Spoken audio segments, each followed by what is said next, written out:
প্রেমে পড়েছো, আবার সম্মান চাও। ভালোবেসেছো, আবার মর্যাদা চাও। তুমি বড্ড বোকা গালিব। বিষ খেয়েছো, আবার বাঁচতেও চাও। তাই কি হয়? তো আমাদের আজ পিএস চাষি ভাইদের আজকে এই অবস্থা, বিষ খেয়ে হজম না করতে পারার মতো। ভালোবেসে যত্ন করে পেঁয়াজ চাষ করছি। আর পেঁয়াজের বাজার দেখেন, এখনই পেঁয়াজ ওঠা শুরু হওয়ার আগেই এখনই পেঁয়াজের বাজার একদমই পড়ে গেছে। যার কারণে অনেকেরই পেঁয়াজ চাষি ভাইদের অনেক মনে একটু কষ্ট আছে। তারপরেও কি করা যায়? বিষ যখন খেয়েছি তখন তো হজম করতেই হবে। আসসালামু আলাইকুম বন্ধুরা, যে যেখান থেকে আমাদের ভিডিওটা দেখছেন সবাইকে রমজান মোবারকের শুভেচ্ছা। আর আজকের যে ভিডিওটার মুখ্য উদ্দেশ্য সেটা হচ্ছে আপনার পেঁয়াজের গুটি নামানো অতি দ্রুত।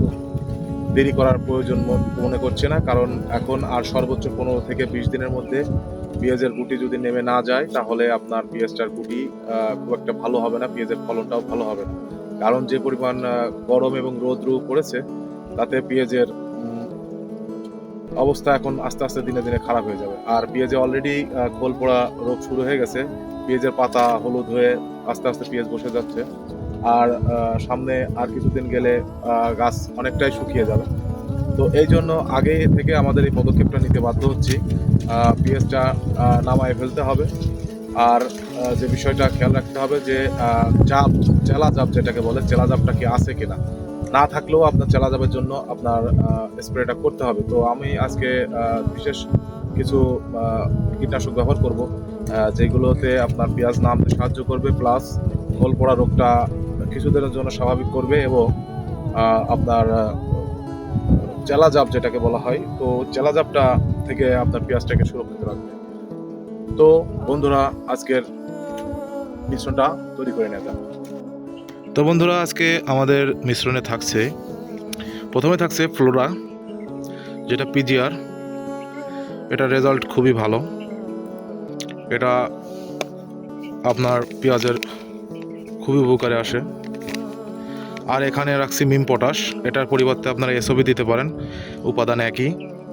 Potash 50%, sulphur 17%। আর আমি চেলা জাবের জন্য রাখছি হচ্ছে এই যে আপনার ক্যানোপি প্লাস। এটার কাজ হচ্ছে আপনার চেলা জাব বা যে কোনো জাবজনিত যে কোনো রোগ সমাধান করা। আর থাকছে বোরন, গাছের গোড়া মোটা করা এবং গাছের নিচের গুটি, পেঁয়াজের গুটি বড় করা। তো আমাদের আজকের এই সবগুলো একসাথে মিশিয়ে কাজ করবে আপনার গাছের উপরের শক্তি কমিয়ে আমার পেঁয়াজের গুটি বড় করতে সহযোগিতা করবে। তো চলুন আজকের মিশ্রণটা তৈরি করে নেওয়া যাক।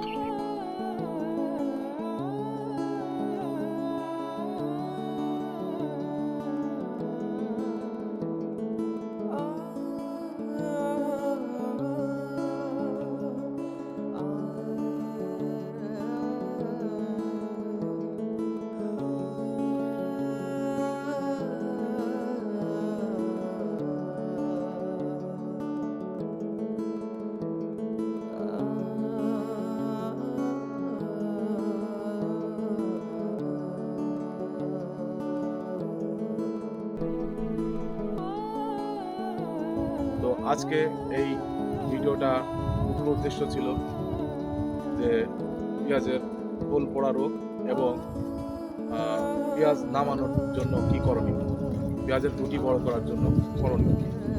তো চলুন স্প্রেটা শুরু করা যাক।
কৃষকের ঘাম বৃথা যেন না যায়। সঠিক স্প্রে প্রয়োগ, কখন কোন ওষুধটা ব্যবহার করলে সুফল পাওয়া যাবে, এই ব্যাপারটা মাথায় রাখবেন সবসময়। সঠিক নিয়মটা ব্যবহার করার চেষ্টা করবেন। আর যে যেখান থেকে দেখছেন আজকের এই ভিডিও, সুস্থ থাকবেন, ভালো থাকবেন এবং লাইক, কমেন্ট, সাবস্ক্রাইব করতে ভুলবেন না। সবাইকে আল্লাহ হাফেজ।